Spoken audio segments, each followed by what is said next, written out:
I'd argue to say that Minecraft is one of the best escapes from reality. Like, one minute I can be a functioning member of society, and the next minute I could just be like, you know what, I'm gonna go build an underground city, because why not? So, yeah, that's what we're doing today. And while we're doing that, I'm gonna read you some of my favorite scary stories.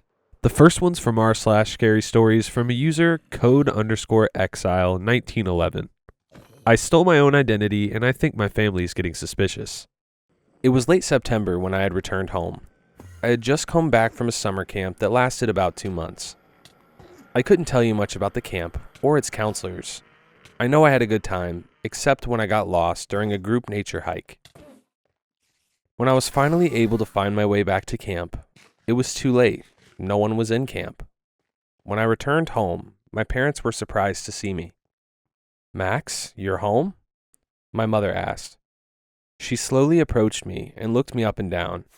Then she dropped to her knees and hugged me. I could see my father standing in the doorway, looking at both of us. He swiftly turned and locked himself in the den. He must still have been angry with me. Before summer camp, I had broken into his gun cabinet with some friends from school. My friend Benny accidentally pulled the trigger on one of the guns and shot a hole in the wall. No one was hurt, but my friends scattered, leaving me with the smoking gun. When my dad found out what had happened, I got the lecture of a lifetime. "Do you have any idea how stupid that was? You're extremely lucky no one was hurt," he scolded. "I'd ground you, but I'm just glad you'll be out of my sight for the next 2 months." He then kicked me out of the den and sent me to my room without dinner. A knock at my door startled me as I was looking at some magazines Benny had snuck me during class. I opened the door to see my sister, Riley, standing there with a plate of food. "Mom said to sneak you a plate," she said, pushing the plate into my chest. She was taller than me, but I would assume her big, colorful hair that reeked of hairspray helped to contribute to her height. I looked her up and down, seeing her wearing her jean jacket vest with her black Sabbath shirt under. Her neck was weighed down by several necklaces she wore frequently. "Are you going out?" I had asked. "No, twerp. I just dressed this way and put on war paint before I go to La La Land," she sneered. "Do Mom and Dad know?" I asked, chewing through some broccoli. "They don't, and you better not tell them either. Or I'll tell Mom about those magazines you have hidden under your bed." She had me dead to rights. I nodded, agreeing to keep my mouth shut. Later that night, after my parents went to bed, I heard the window open from Riley's room. I went back to bed. The next morning, I came down for breakfast. Pancakes, eggs, and bacon, a weekend staple for my family. My dad had already sat at the table, coffee in front of him, his nose in the paper. He never said a word to anyone until his second cup of coffee, but today he was extra silent, must still be angry with me. Riley didn't come down for breakfast, normal for nights she sneaks out. "Are you excited about going to summer camp, sweetie?" my mom has asked. I nodded as I stuffed my face with bacon. "Will your friend Benny be here with us?" she asked, putting down a plate of food for my dad. "No, he ended up getting summer school," I said, looking back at my mom. I could hear my father scoff from behind his paper. He never liked Benny, said he was a bad influence. It wasn't until the early afternoon when Riley finally came downstairs, still wearing her black Sabbath shirt from last night, her hair a mess and her makeup mostly cleaned off with the slightest hint of eyeliner. She shot me a look as she grabbed a plate covered in plastic wrap from inside the microwave. She then sat down next to me on the couch and watched cartoons with me. "What time are you supposed to be leaving?" she asked. I think 2 p.m., I answered, not entirely sure.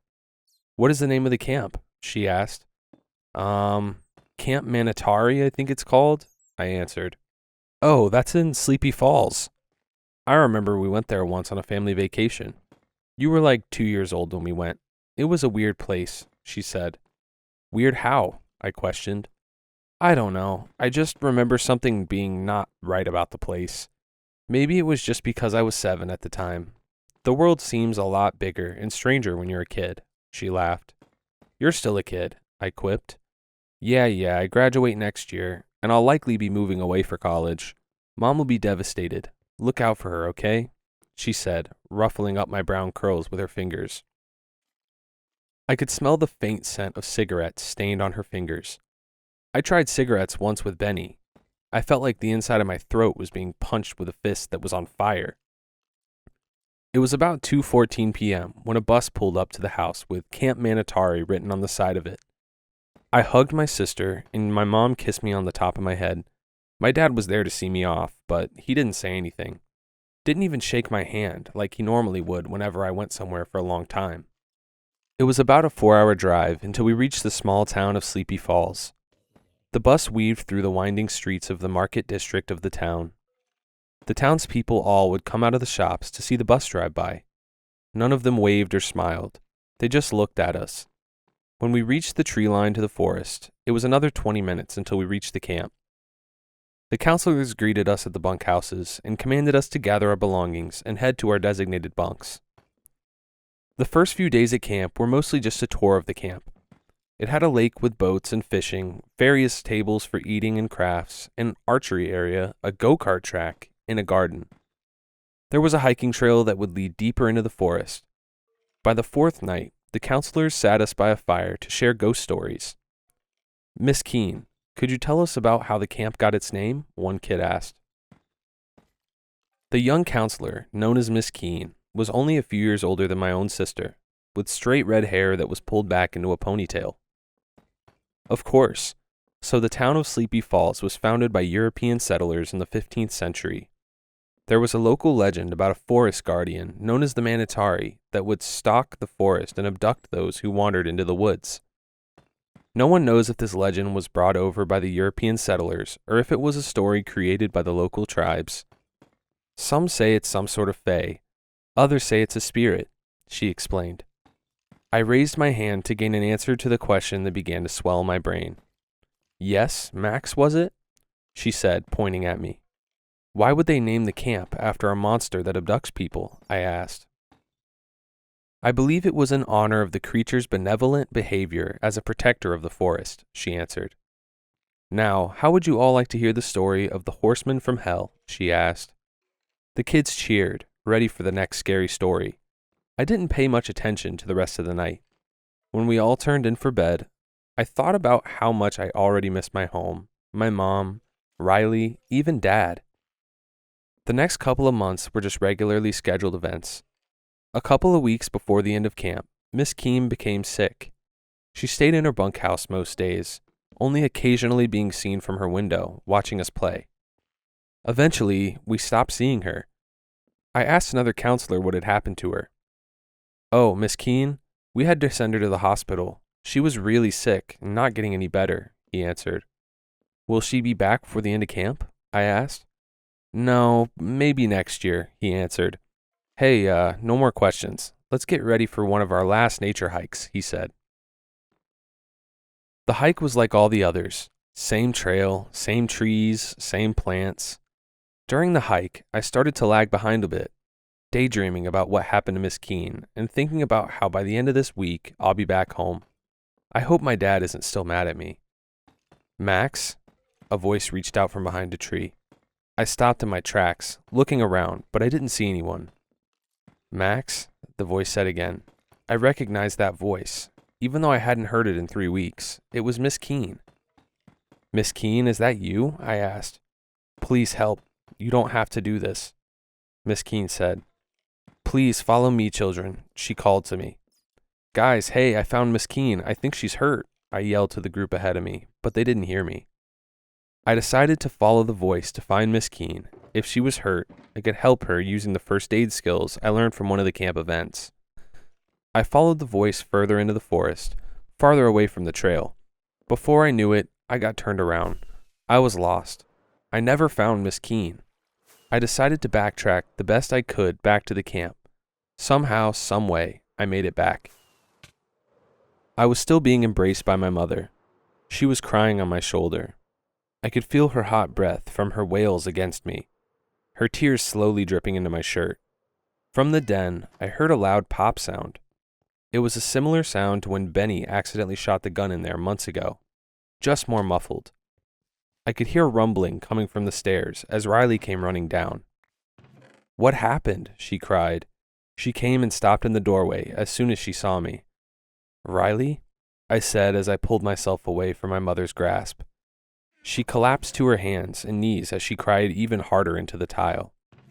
"What the hell?" she screamed as she turned around and ran back upstairs and slammed her bedroom door. I walked over to the phone on the wall and picked it up and listened. I could hear Riley's ragged breath, her trying to hold back tears. 911, what is your emergency? A voice asked. Hello, please send help. I'm at 3232 West Holly Lane, she said desperately. What's happening there? The operator asked. It's my brother. He's downstairs with my mother. And I think my father shot himself, she cried. Your father shot himself? Okay, we'll send a cruiser and an ambulance your way, the operator said. No, that's not it. My brother disappeared a month ago at camp. They found his body in the woods. We buried him last week. That thing downstairs is not my brother, she screamed, her voice finally breaking down in cries of both sadness and fear. Here's part 2 of this story. It had been 10 years since I was last home. Since I last walked through the large blue door with the welcome mat out front. They tried to resell the house after we left. Well, forced out would be more accurate. They never could sell the house. It was kind of hard to sell a house with the stigma of a suicide attached to it. For 10 years, I've been haunted by that day. The day my father took his own life. The day my mother lost her mind. The day my brother came back from the dead. My brother Max had disappeared during the last few days of his camping trip. He went to a camp called Camp Manatari, right outside of that freaky town called Sleepy Falls. It was one of those small towns that had existed since colonial times, but wasn't on any map. And the only way you could find it is if you had been there before, or someone who'd been there before showed you the way. When we got word that Max went missing, we drove 4 hours to Camp Manatari to assist in the search. My dad stayed silent the whole trip, and so did I. The silence in the car was broken by my mother's occasional sobs and repeating to herself, My baby boy will find you. When we reached the town of Sleepy Falls, we cut through the market district, since it was the fastest route to the camp. Shopkeepers and shoppers alike stepped out of their stores and just stared at us as we drove by. No smiles, no waves, they just stared. I remember when we visited this place years ago. I was just a kid, but something about this town rubbed me the wrong way. When we arrived at the camp, we were greeted by a tall, skinny man with dark hair cut into a bowl cut and dark-rimmed glasses.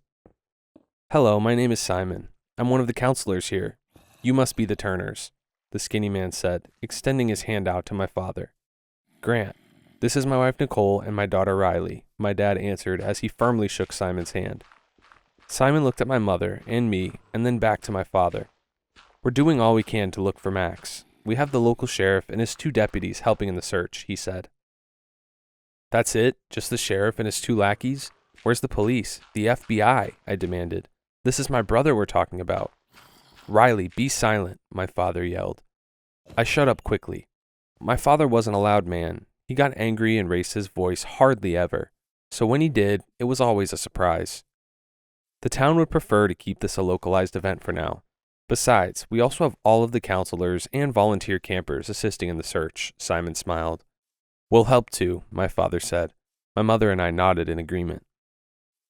The search lasted all through the night and into the early morning. We would take shifts during the search. One party would go through the woods to search, while the other stayed at camp and rested until the group switched. I was a part of the night search, along with my dad and Simon. We never found anything during our search. No clothing, no blood, no answers to our calls. When we returned to the camp to switch parties, the sun was barely peeking through the trees. Coffee? Simon asked, holding 2 coffee cups and offering one of them to me. Sure, thanks, I answered, taking the blue cup from his hand. He looked at me for a moment, attempting to read me. Maybe he was trying to find words to say to me. Can I help you with something? I asked. Oh, sorry, I didn't mean to stare, he answered. No, I'm sorry. That was rude of me, I sighed. Simon was maybe a year or 2 older than me. I'm sure he's worried about Max too, having spent the last couple of months with him. Maybe he had a younger brother also and felt empathetic. Do you travel here to volunteer at the camp every year? I asked, trying to make small talk. Oh, actually, I'm a local. I live in town with my uncle, he answered. Oh, I see. Hey, is the town always this weird when people travel through it? I asked. Weird? Oh, well, we don't get a lot of outsiders here, so whenever someone travels through, people get curious, he laughed. Curious? Those look we got were not the looks of curiosity. They were the look that said, you don't belong here. So, if you're native to the area, you should know these woods pretty well, huh? I suggested. Not really. The woods always change after summer, he said. What do you mean by that? I asked. He looked back at me with panic written all over his face. Oh, it's just a saying we have around here. Like when the seasons change, so do the trees. And every tree looks the same, he laughed nervously. Before I could pry further, one of the sheriff's deputies came running back into the camp. We found something, he said, out of breath. My dad immediately jumped out of his chair. He wobbled for a moment from exhaustion, but immediately began walking towards the deputies. Show me, he demanded. The deputy nodded in agreement and took my dad into the forest. They found my brother. He was dead. Exposure was ruled the cause of death. They found his body naked, lying face down in a creek. They explained this as a phenomenon that happens during events of hypothermia. His back was torn open, exposing his spine, and some of his organs were missing.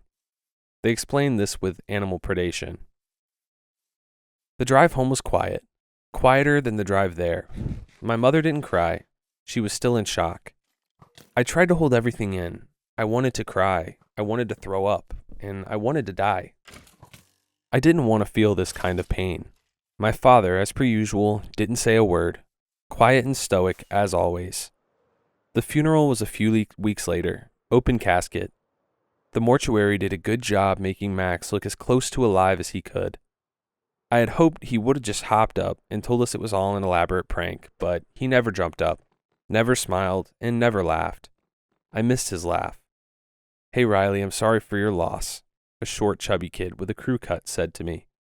Oh, hey Benny, I didn't recognize you. You got a haircut? I asked. Yeah, my mom said my hair wasn't an appropriate length for a funeral, he said, brushing his hand against his short hair. I messed up. Benny began to cry. If I didn't get summer school, I could have been there with Max. I could have watched his back, made sure he stayed safe, he sobbed. I wrapped my arms around him and pulled him in close to comfort him. I patted his back to give him a bit of security. As I did, I could feel something poking against my leg. Ooh, Benny, what the hell? I asked as I pushed him away. Sorry, I've never been hugged by a girl before. Not one that wasn't my mom, he said, wiping away his tears. It's okay, I said. When we returned home, my dad locked himself in the den, and my mom just began cooking all Max's favorite dishes and cleaning the kitchen, over and over again. A week had passed. My dad never came out of the den, took his meals in there, and only ever came out to go to the bathroom and occasionally shower. My mom slept in Max's room, on his bed, and said it still smelled like him. I could hear her cries at night, muffled in his pillow and by my wall. There were nights when I wanted to sneak out, but I could never bring myself to leave. One morning, I was up in my room, listening to music, staring at the posters that littered my ceiling, when I heard a loud pop downstairs. I immediately jumped up and ran out the door and went down the stairs. What the hell happened? I screamed as I entered the kitchen. What I saw down there, I couldn't explain. It was my brother, or something that looked like my brother, being embraced by my mother. It looked like Max, but not right. His skin hung wrong on his body, like a sheet covering a coat rack. It wasn't Max, not the one we buried, but something trying to imitate him. What the hell? I screamed as I turned around and ran back upstairs and slammed my bedroom door. I looked at my bed and saw the cordless phone lying on it. I immediately picked it up and called 911. I could hear a small click in between the rings. It was a sound I knew all too well when Max used to listen in on my conversations with my friends. It was listening. 911, what's your emergency? The operator asked. Hello? Please send help. I'm at 3232 West Holly Lane, I said desperately. What is happening there? The operator asked. It's my brother. He's downstairs with my mother, and I think my father shot himself, I cried. Your father shot himself? Okay, we'll send a cruiser and an ambulance your way, the operator said. No, that's not it. My brother disappeared a month ago at summer camp. They found his body in the woods, and we buried him last week. That thing downstairs is not my brother, I screamed. I couldn't help but break down and cry. Ma'am, can you repeat that? Is this a prank call? The operator asked on the line. Help, there's an intruder in my house. I'm in danger, and my mom is in danger. He shot my father. Help. I screamed as I hung up the phone, hoping they'd take me seriously. I had to escape somehow to save Mom. I thought to myself. That's when I heard a knock at my door. "Riley, let me in. Let's watch cartoons together," the voice said on the other side of my door. I quickly, but quietly, began to open my window leading outside. "Riley, Mom made pancakes. Come on down," the voice continued. It sounded like Max, but not like Max. It sounded like someone trying to imitate Max's voice, his cadence, but not quite getting it. I began the climb down. I've made this climb dozens of times before, but I was always able to take my time. I was about halfway down when I began to hear something slamming into my door upstairs. I heard my door cracking and splintering with each slam against it. I didn't have time to finish the climb. I had to jump the rest of the way down. It was about another 10 feet down, but I didn't want to accidentally twist my ankle or something. I aimed for the bushes below. Landing was a bit rough, but the worst I got was some scratches from thorns and branches in the bushes. I couldn't go back through the front door to get Mom. I needed to arm myself. I had to go through the window in the study. It was a tight fit, but I pushed my way through. My dad sat in the chair, his mouth agape. A crown of bone and brains adorned the back of his head. His cherished 1911 was on the floor next to him. Scattered through the den were various plates of half-eaten food and a lot of crumpled up paper. Upon further inspection of the notes, I realized they were suicide notes. My dad had been planning on ending his own life for days, and finally seeing that weird thing wearing my brother's face must have finally pushed him over the edge. I thought about grabbing the 1911, but I didn't fully know how to use it. The shotgun, on the other hand, that was in the now open gun cabinet. I was more intimate with. Dad taught me how to shoot it. Always bruised my shoulder, but he said it was one of the best options for home defense. I loaded in 3 shells of buckshot into the tube, followed by 2 slugs and 1 in the chamber. I grabbed a handful of shells and put them in the front pocket of my flannel shirt I was wearing. I slowly opened the door that led out into the hallway, past my parents' room, past the kitchen. I saw my mom still on the ground, crying into the tile. "Mom," I whispered, "you need to run." She didn't respond. She just stood up and brushed herself off. "Oh, hi, Riley. I was about to make pancakes for your brother. Can you tell him to wash up?" She smiled, her eyes blank with emotion. "Damn," I said to myself. I hurried up the stairs, pushed the butt of the shotgun against my shoulder, ready for the thing to pounce at the top of the stairs. It never came. I checked my room. The door had been broken down, but there was no sign of the thing. I checked my brother's room as well, just in case this thing had the courtesy of closing the door behind it. Nothing there either. Just my brother's unmade bed, the way my mother had last left it. It was when I heard the TV downstairs turn on at an exceedingly high volume.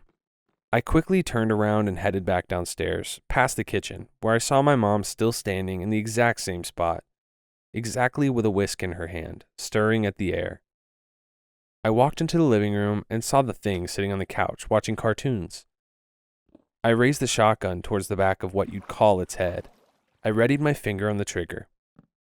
"Is it time for cartoons?" it said, almost perfectly imitating Max's voice. I hesitated for a moment. Its head spun around like an owl's, and it looked at me with its blackened eyes. It reminded me of a deer's eyes after you'd killed it. It startled me and made my blood run cold. It was the first time seeing it up close.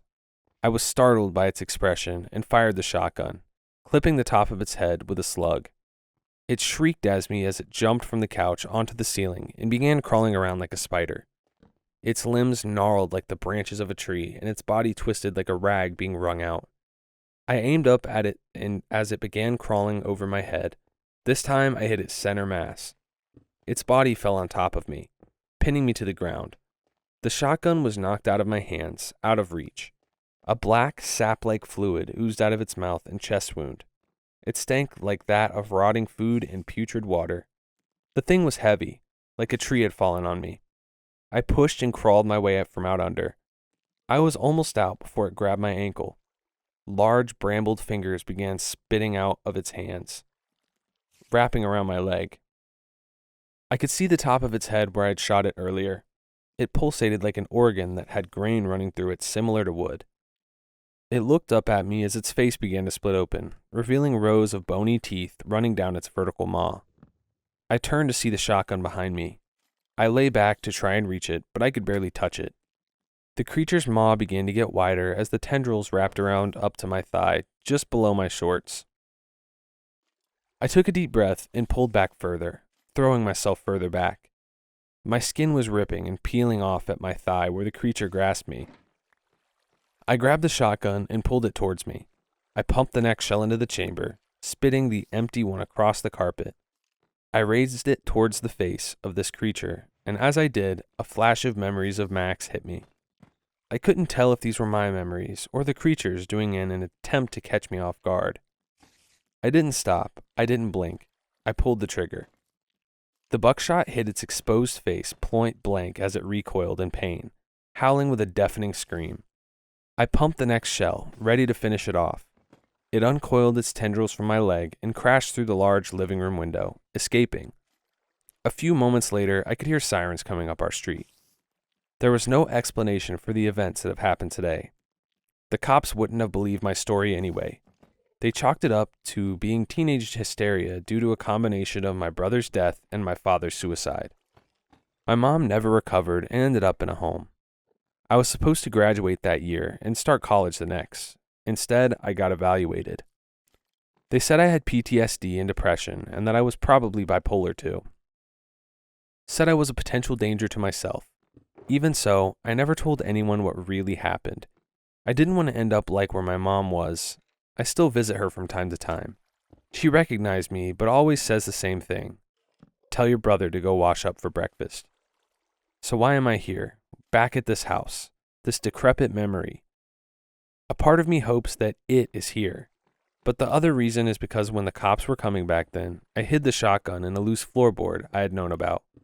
I could get any firearm I needed for what I was about to do. But this one I have a personal history with. I don't know what that thing was that killed my brother and took his form. Years of research led me to various shapeshifters, skinwalkers, and legends like that. I do know that it came from the forest near Sleepy Falls, and that town always bothered me. I knew it was time to go back. So I had to search for the second part of that story, which that was an insane story where you really get two perspectives. Like you get the kid's perspective, you actually get three. You get the skinwalker or whatever it was perspective, and you get the sister's perspective over like 10 years time. That was an insane story. All right, let's go ahead and get on with the next one. The next story today is from r/NoSleep from user TrashTia. Our third grade teacher said, "Simon says stop," so we stopped. Miss Carrington lost her smile. Just like all the other teachers who taught us, I was wondering when she was going to snap too. Mr. Garrett ran out screaming, Miss Pepper was caught trying to poison us, and Mr. Johnstone named us in his death letter. He didn't die, but he did intentionally jump down the stairs. We were ruthless. Well, my class was. I didn't speak much, but if the class were laughing, I was too. If I didn't laugh, they looked at me like I was stupid. I don't know why our prime goal was to get rid of our teachers. Miss Carrington was nice. I liked her sunshine smile and pretty dresses. But the other kids wanted to get their claws into her. Serena Ackerman insisted she had seen Miss Carrington casting a spell. Her proof was, Miss Carrington looked like really weird when she was talking to a third grader. She had her eyes closed.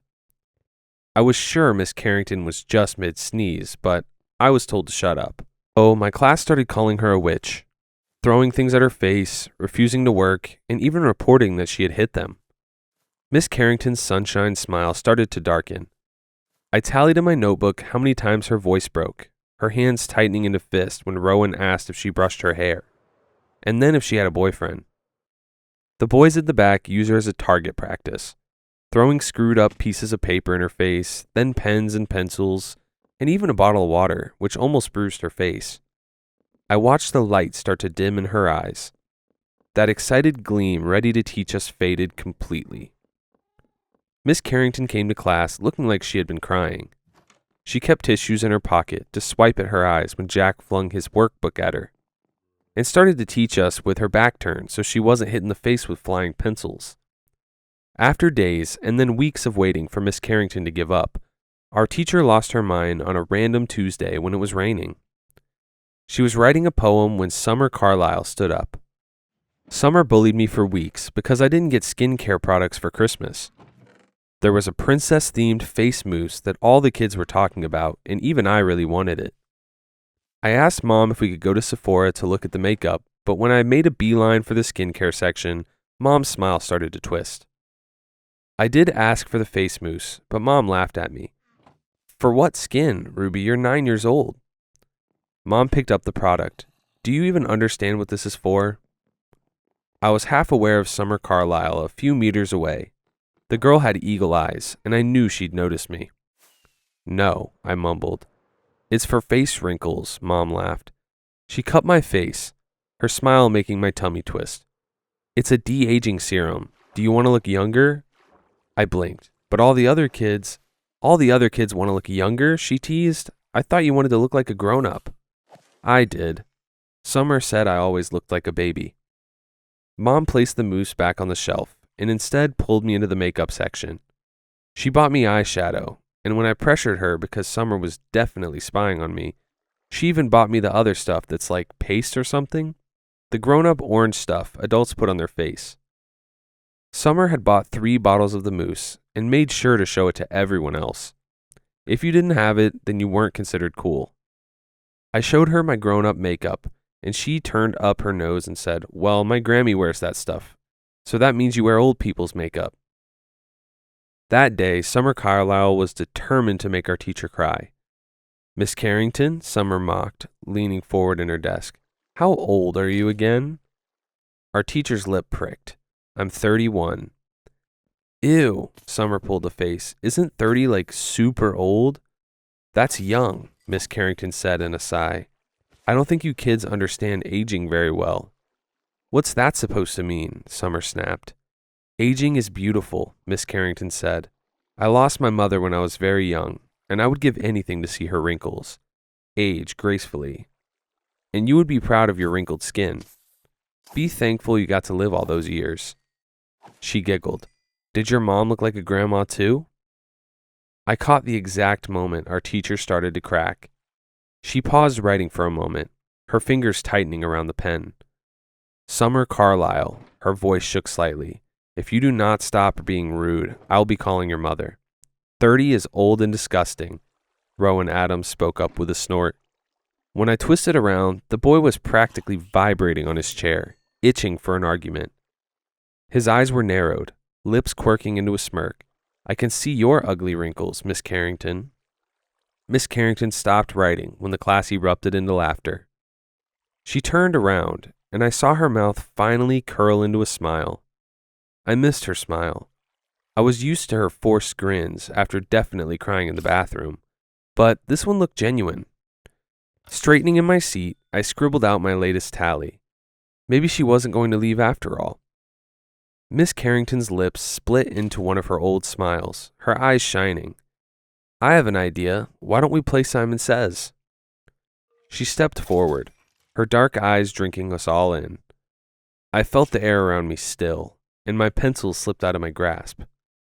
Miss Carrington's voice was suddenly in my head, cracking through my skull and stirring my brain into soup. It was so loud, loud enough to elicit a screech in the back of my throat. "Simon Says, clap your hands," she told us. We did. My body moved without me, my hands coming together to clap loudly. Miss Carrington nodded with a smile. "Very good. Simon Says, jump up and down." It hurt. The feeling of my body being forced upwards ripped from my seat. I jumped 3 times, a symphony of feet hitting the floor. Simon Says, sit down. I slumped back into my seat, tears filling my eyes, but I couldn't blink them away. Miss Carrington folded her arms, her eyes glittering. "Simon Says, stop." We did stop. I stopped. I could feel the breath in my lungs. I was still breathing, still alive, still conscious and looking at my teacher. But I had stopped. I thought it was a joke. But Miss Carrington didn't say Simon Says go. I waited for her to, choking on that last lingering frozen breath. but she didn't end the game. I stopped for hours. The room darkened, and I was aware of every second, every painful minute. I counted minutes and then hours until I lost count. Days passed. I felt every single one. Tuesday ended and became Wednesday, and then Thursday, and Friday. The weekend came, and I was sure the game would end. But then another Monday came. Another Tuesday, and I was disassociating, slamming my fist into a barrier inside my mind. I couldn't move. I couldn't move my body. I was still sitting, still staring at the whiteboard with the exact expression. Wednesday, and I held on to every agonizing second. Simon says go. I manifested the words, trying to move my frozen lips. Simon says go. Simon says go. Soon enough, weeks started feeling like years. Monday became Wednesday, and then 2017. Sunday felt like a Friday, and Saturday was the entirety of 2018. My favorite thing was watching the seasons change in the corner of my eye. It was my only way of knowing the world was still going without me while I was stopped. Years went by and felt like centuries, and I was still playing Simon Says. I was always there, always glued to my seat inside my third grade classroom. I counted every ceiling tile, every poster on the wall, every fragment of light. Rain hit the windows. The sun baked into the back of my neck. Wind sent prickles down my spine. I was aware of my hair growing out, long, and then short, and then in a ponytail, like an invisible me was continuing on while I had stopped. I grew taller, and my face started to change. I sensed my body twist and contort, like I was being stretched. Pain came in waves, striking up and down my legs, and then a different pain in my stomach. This one made me want to die. I couldn't stop it, couldn't control this monster that slammed into me every Wednesday, July 2019. I felt emotions, new ones I didn't understand. I felt anger and frustration, pain and sadness, longing, butterflies in my chest and stomach that didn't leave. But then came warmth, a blossoming in my heart that felt like warm water coming over me. Heartbreak felt like suffocating. Feelings were windows into my life. I was discovering love, falling in love, and then out of love. But it wasn't fair that I didn't get to see it. I just felt it. Love didn't make sense to me, though. Boys and girls were gross. Then I stopped counting Wednesdays in July in 2018. My focus went to our frozen classroom. I could see the other kids, but I was sure they had been replaced. Summer didn't look like a 9-year-old anymore. Her face was all blotchy. Rowan looked like my older brother, his head almost hitting the ceiling. I can't remember when I stopped screaming, stopped hammering on the barrier inside my mind, begging to die, to be released from Simon Says. I think I stopped myself. My teacher had stopped me physically, and I chose to sleep. I didn't want to count Saturday, Mondays anymore. I didn't want to think, so I decided to go to sleep. Miss Carrington's voice did finally hit us. Several thousand Saturdays later, the game ended. Like a wave of ice water coming over me, my breath resumed. Simon Says go. Blinking rapidly, my consciousness caught up to my body. My senses were back. Taste, gum, bubblegum flavored. Smell, perfume. My vision was foggy before clarity took over. No longer in my third grade classroom, I was standing on a stage, a graduation gown pooling on the floor below me. I was wearing a pretty dress that shouldn't have fit me, that was supposed to be an adult dress. The people next to me were strangers. They were scary high schoolers, so why was I standing with them? I felt my legs give way, only to catch myself, my cry catching in my throat. The room was filled with people, all of them smiling, mid-applause. In my hand was a rolled-up piece of paper. The banner stuck to the wall caught my attention. Congratulations to our class of 2023. 2023? No, it was 2016. I only felt 2018, 2019, and the one after that. How could it be 2023? 2023 was too big of a number. I was 9 years old, in the third grade. I could see my mom in the audience, her smile wide. I didn't remember Mom having wrinkles. The last time I saw her, my mom still had a pretty face. She was young. Now I could see visible lines in her face. Her hair was thinner, tied into a ponytail, not her usual pretty curls. Something slimy filled the back of my throat.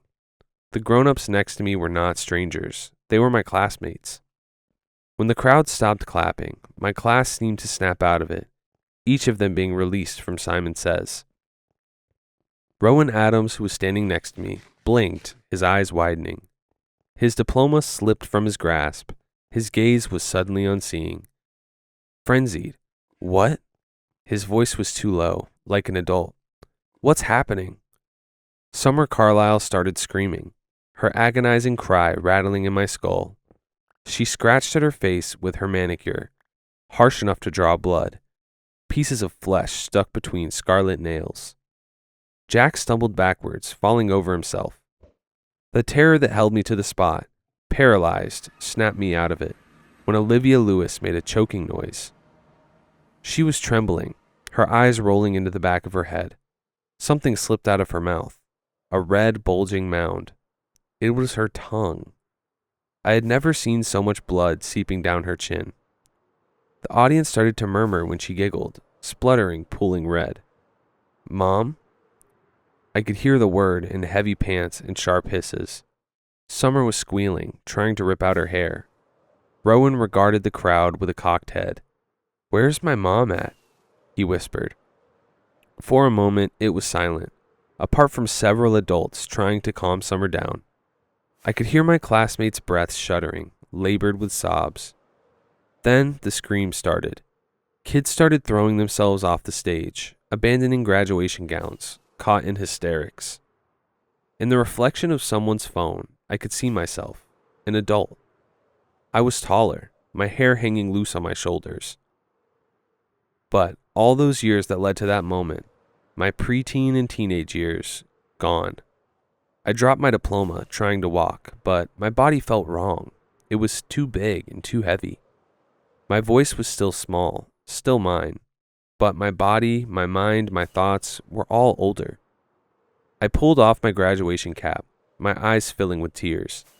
I found my mom in the crowd, wrapping my arms around her. She held on to me, her gaze on the screaming masses of kids giving their parents attack hugs. I was shaking, clinging onto my mom to make sure she was real. She was. Mom smelled exactly the same, but when I pulled away, her face was all wrinkly. Summer Carlyle had made me all too aware of a woman's wrinkles. Mom had them on her mouth and folded in her cheek. I couldn't stop myself from poking them, words choking my mouth. She wasn't supposed to be this old. Why did my mom look this old? Mom, I whispered, choking back sobs. I'm old. Mom was shaken by what was going on around us, tightening her grip around me. Ruby, is there something wrong? Miss Carrington, I started to say. Behind me, Summer Carlyle was screeching, her eyes wide like an animal. Simon Says stop. Miss Carrington's voice crept into our minds, freezing us in place once again. Have you learned your lesson? Yes, I thought dizzily. I sensed that exact word reverberating through us. Yes. Very well, she hummed. Misbehave again, and I will make you regret you were born. You never, and I mean never, ask a woman of her age. She let us go, and I remembered slipping to my knees, my fingernails digging into my own face. The world didn't feel real. I had to cling onto the floor to make sure I wasn't still stuck to my seat, trapped inside my third-grade classroom. Mom's murmurs were in my ear, but I couldn't hear her. All I could hear was Miss Carrington. Simon Says go. Since graduating, I've been to 3 different therapists. I bit all of them. They were stupid. They don't believe me about Miss Carrington, and they treat me like a grown-up. According to them, I'm suffering from stress. I told them everything, all of the days and weeks and months I lived through, all of the years I spent counting floor tiles. Frozen, screaming. They showed me footage of those years. They showed me turning 10, and then 12, and entering teenagehood. Except, I don't remember them. That girl was not me. She was a shell with my face. While I suffered, I've tried to contact the other kids. Summer is in the psych ward, and Rowan tried to kill himself. Jack actually went to college, and Serena has an actual job. I don't know if she knows what she's doing, but she's still doing it. I don't blame Rowan trying to end it. I want to die too. I have a decade worth of intelligence that hurts my head. I know math equations, but I don't know how. I can write and spell, but I don't remember learning. I'm so scared of Miss Carrington continuing Simon Says. Sometimes she forces us to play, but it's only for a night or a few hours. I wake up with filthy hands in the middle of town or in a stranger's house. 2 weeks ago, I found myself in someone's pool. Then I was in a tunnel in the center of the town. I found cash in my backpack last night, almost $2,000. There are big bags of white powder too, but I don't know what that is. Rowan texted me to meet him. He thinks Miss Carrington is using us. But what for? Simon Says doesn't last for too long, and I'm too scared to disobey her. What if she stops me again? I think Rowan's being a stupid head, but I do want to talk to another classmate. I met him last night under the town bridge. He has bags of white powder too. We threw them in the lake, then we went to the park to play. I stood in front of the mirror last night, prodding my 18-year-old face. I have one tiny wrinkle below my lip, which means I'm getting old, and I didn't even earn it. Okay, that was very creepy. That one definitely freaked me out, and I'm never going to look at the game of Simon Says the same way again. Alright, let's move on to the next story. This story is from r/scary stories, from user _themocrow_. My father was a detective investigating missing children in Omaha. After he died, I found his body cam footage. The moment before my father died, he grabbed my arm so hard his nails dug into my skin and whispered something that still haunts me. At the time, I thought maybe the cancer had finally taken his mind. Now, I know it hadn't. I watched as the light faded from my father's eyes. The hospital machines made one last ticking noise before settling into complete silence.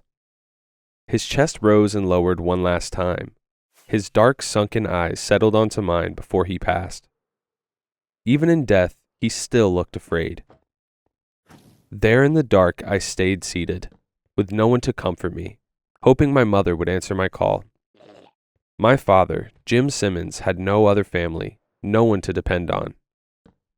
The few times I'd met him growing up weren't pleasant. He always seemed distracted, like he was never really there in the room with you. His eyes had this way of drifting toward the floor mid-conversation, like he was listening to something coming up through it. I supposed I shouldn't have been surprised. My mother had said he had a mental breakdown, that he was no longer safe to be around. Back then, it had taken him weeks to realize we were even gone. There were days he would lock himself in his own office and no one would see him till the next morning. I may not have known him well, and I was honestly kind of afraid of him, but I still cared for him. To see someone go like that, I wouldn't wish it on anyone. His last dying moments were soaked in a fear I didn't yet understand. His words repeated in the back of my mind over and over again. None of it made sense, not then at least. Looking back at it now, I wish he had never said them. To die in silence would have been better. Before death had taken him from this world and into the next, he looked at me with fear and anger. His lips trembled as the words parted from his mouth. I can hear them. They're still down there. All those lights. The emptiness. I tried. A tear gently rolled down his face. The heart monitor beeped louder. I really tried. I'm sorry. I'm afraid. I'm afraid I'll... His last breath left his mouth with his eyes settled on mine. He was deranged, Alex, my mother scoffed on the other line. Look, whatever he did, or whatever he said, just forget about it. It doesn't matter anymore, and it doesn't concern you. What about his apartment? I said. I stepped outside the hospital and looked up at the stars. It was 1 a.m, and I could tell my mother wasn't sleeping. She had ignored my calls earlier. What about it? She hissed. Well, maybe there's something there that would explain whatever he was talking about. He gave me his keys. He gave you his keys? She sounded annoyed. What else was he supposed to do? Let the apartment complex take his stuff? Guess that makes up for all the years of not being your father. I rolled my eyes. Like you didn't run away from him after all these years. You never gave him the chance to redeem himself before his death. Still, she had a point, but none of that mattered. Not now. She continued, I don't like how he just popped back into your existence without talking to me first. You deserved a better father, Alex. Like you would have listened to him? I gave him plenty of chances. He destroyed our family with his stupid obsessions. It drove him mad. I could hear her breathing heavily now. She was pissed, and maybe rightfully so. What obsessions? What drove him mad, Mom? Every time I asked you, you just turned the other cheek and didn't respond. What was it that you were so afraid of about him? I waited and watched as an ambulance turned on its lights and sped off. Mom? I wasn't afraid of him, Alex. That's bullshit, Mom. How many times had you moved us across the country to get away from him? Do you really think that would work anyways? He was a damn detective. What do you want, Alex? It's getting late. I can't even begin to think about sleeping tonight. Not with that look he had on his face. Not after what he said. So, I confessed. You keep your secrets then. I'm gonna check it out, see what's there. This late? No. You stay put and get some sleep first. We'll talk more tomorrow. I want to be there when you go. Okay, I said, biting my bottom lip, knowing damn well if she did really want to go, she'll take her sweet time in doing so. Alex, promise me you're not going over there tonight. You need the rest. Okay, I promise, Mom. I lied. Without another word, I ended the call. I opened my right hand and looked down at the reflective metal in my palm. He had given me the key to his apartment. There was no way in hell I could sleep tonight. The apartment door creaked open so loud, I was afraid I had woken up all his neighbors on the ground floor. I stepped inside and shut the door behind me. I watched as goosebumps crawled up my arms and across my skin. I wasn't alone. Something was there. Something was waiting for me all this time. The feeling of guilt settled in the pit of my stomach for being here so soon and lying to my mother. Like a spoiled child waiting to open their Christmas gifts before Christmas. Everything in here was mine now. No one else wanted it, or had any right to claim for it. I doubted my mother would have wanted any part of this. The truth was, though, I didn't care about his belongings. Sure, maybe someday I could use it or sell it, but I wasn't here for that. I wanted to understand what my father was so afraid of, what he must have felt guilty for, a burden he carried until his very last moment. It had only been 2 hours since he passed, and seeing his single recliner in the living room, no other chair or couch waiting for any company, I regretted not trying harder to get to know him after all these years away from my mother's grip. In the living room, stacks of books and papers were spread across the room. The air was stale. When I turned on the living room lights, 3 out of the 4 bulbs of the main light were out. It was too dim to get a good look at anything, so I pulled out my cell phone and turned its flashlight on and began looking around for clues. Anything that would point me in the right direction. The first thing I stumbled on was the living room wall behind the recliner. I moved closer to see, ignoring the sounds of the upstairs neighbor stumbling around above me. In large and small letters alike, my father had written words and sentences all across this wall with black ink. All these lights, all these rooms, they followed it. We followed them. Don't go into the tunnels. Don't go. Do not go. Do go now. I stumbled backwards. There were drawings of what looked like pipes and boxes. So many of them, I followed this trail which led me straight up to the ceiling, and I gasped. The entire ceiling was coated in black scribbles. More of the same words. There in the middle of the room, etched into the ceiling by what I can only imagine was made by a knife. Do you hear them? I shook my head and felt my stomach turn. Maybe I shouldn't have come here. Not so soon. My father's words were still ringing in my head. I'm sorry. I was afraid. I was in a room where a madman had lived. I felt sick. I headed straight for the door to get some fresh air, but a blue flickering light from another room caught my attention.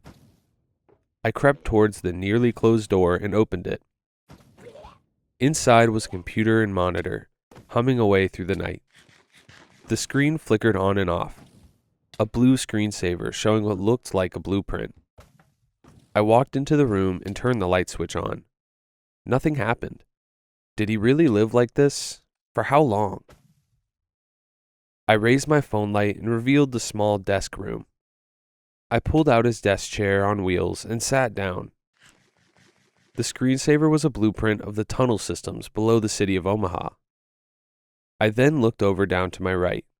There was a newspaper on the desk, covered in dust. I lifted it up, dust scattered to the air as I brought it closer to view the date and title. April 20th, 2010. 9 children missing. On the front page for the City of Omaha News were small pictures of each child that had gone missing. All their faces smiling from what must have been a school yearbook. All of them were 8th graders. As I looked at each one, I felt the hairs on the back of my neck stand up. A floorboard creaked behind me. I quickly turned around, expecting somehow my dead father to be standing right behind me, his terrified sunken eyes looking down at me. No one was there. A white stripe on a shelf behind me caught my attention. I pulled it away from the shelf and looked it over. It was a DVD case with a single disc in it, the label written with a black Sharpie.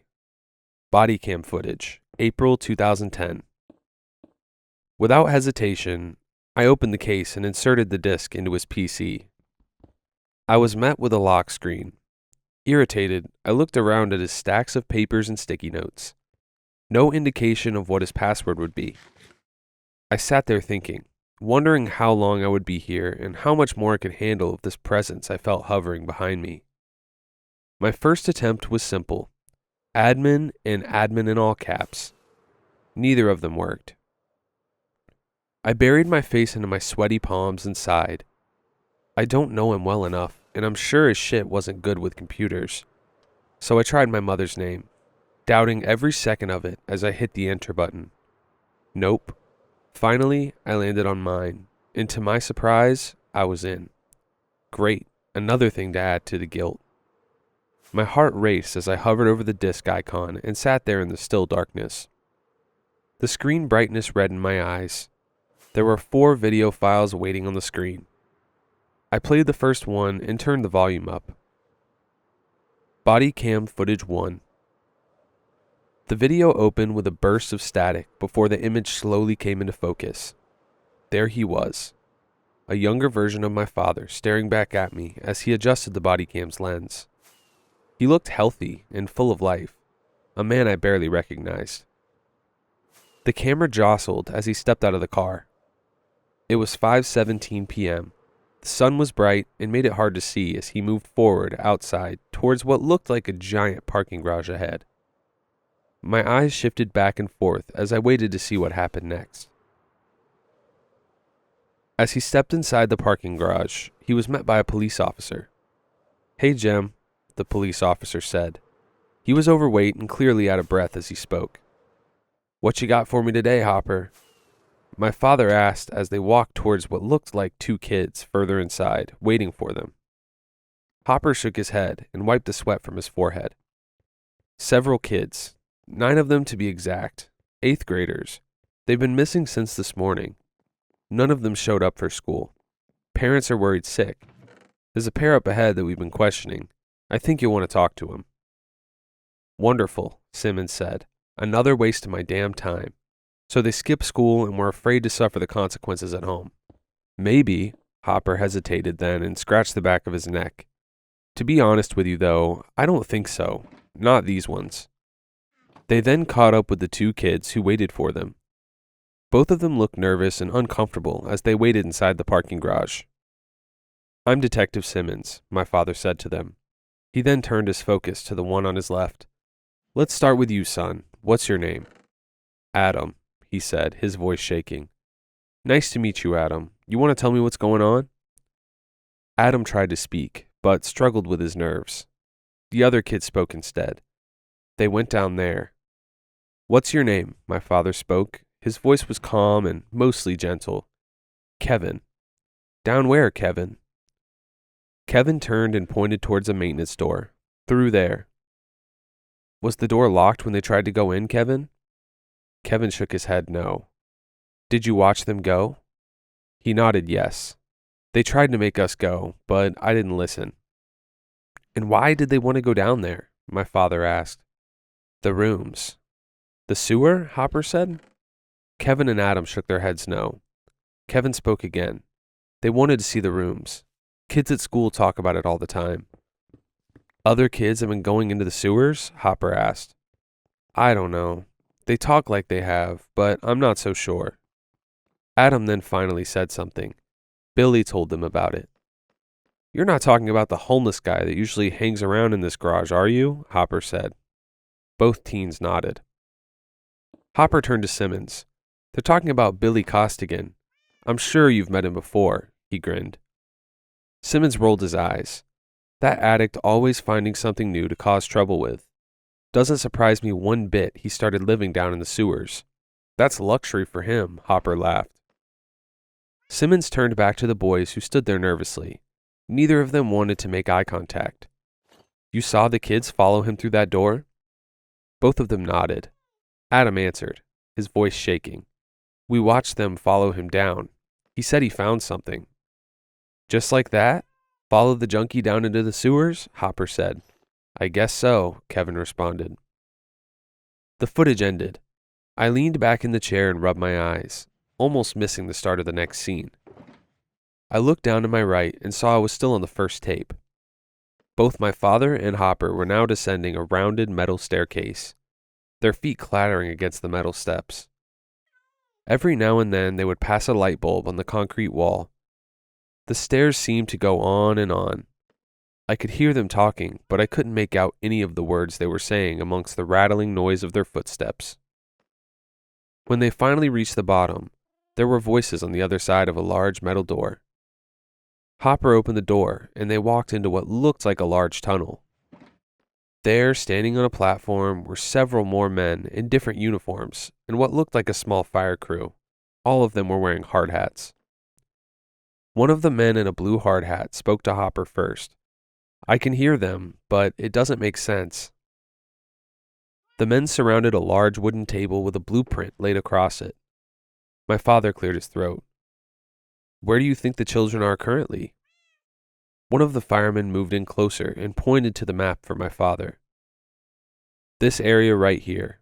Now, if you look over here, just about a block away, that's where we are. We can hear the children chatting, whispering to one another. I think they're still trying to hide from us." "Take me there?" Jim asked. The fireman nodded and moved away from the table and blueprint. The whole group followed him down the tunnel. They rounded a corner and eventually they came to a new opening, built right into the side of another large tunnel. In it were several vertical pipes on the left side, and on the right was a single small pipe sticking out of the wall. 3 other men were already inside, talking to each other. The room was no bigger than a bedroom. The fireman paused and then pointed toward the horizontal pipe sticking out of the right side of the wall. "If you listen, you can hear them through that pipe." My father got down on his knees and leaned in, the camera shifting in its place. I could no longer see the pipe itself, but I was tilted at an angle just enough I could see the other men standing in the room with him, watching. They looked helpless and confused. The first thing I could hear from the footage was giggling, a child's giggle. Then a kid's voice telling someone to give it back. My father moved closer to the 8-inch diameter pipe. "Hello? Can anyone hear me?" The children continued to giggle and laugh. Sometimes what sounded like words were said, but nothing sounded clear enough to understand. Simmons took his metal flashlight out and banged it hard against the pipe. The sound carried through a ways before going silent. "Hello? Anyone there?" Simmons yelled. One of the men in blue hats shook his head. His face was bright red as he confronted the rest of the men in the room. "Look, I get that we can all hear them in that pipe, but I'm telling you, none of this makes sense." My father got off his knees. "They're in there somewhere. We need to find an entrance to that room. Where is it?" The man scoffed. "You're not listening to me, goddammit. None of you are." "Take it easy, Carter," Hopper said, his arms crossed against his chest. The man stood there and lowered his head. He then looked straight at the pipe, his eyes heavily focused. "That pipe was abandoned years ago. It leads to nothing. Just concrete upon more and more concrete. It was originally to help with overflow, but those plans got scrapped for something else. I was here when we put it in. I am telling you, it's not connected to anything. Not other pipes, not other rooms. Not even a toddler could crawl inside it. There's nothing in there." The room fell silent. All their eyes focused on the pipe sticking out of the wall. Only the voices of the children echoed through the silent room. End of body cam footage 1. Alright, that was it for part 1 of that story. Part 2 hasn't come out yet, but we will get notified whenever it does come out, and I'll definitely be reading it on the channel. Let me know where you guys think those kids are, or what happened to them, because this story really has me on the edge of my seat. Huge shout out to my channel members. I really appreciate the support. If you guys do want to further support the channel, that link is going to be down in the description, but only do so if you really want to. It is absolutely not necessary. If you liked today's video, don't forget to like and subscribe, and I'll see you in the next one. Peace.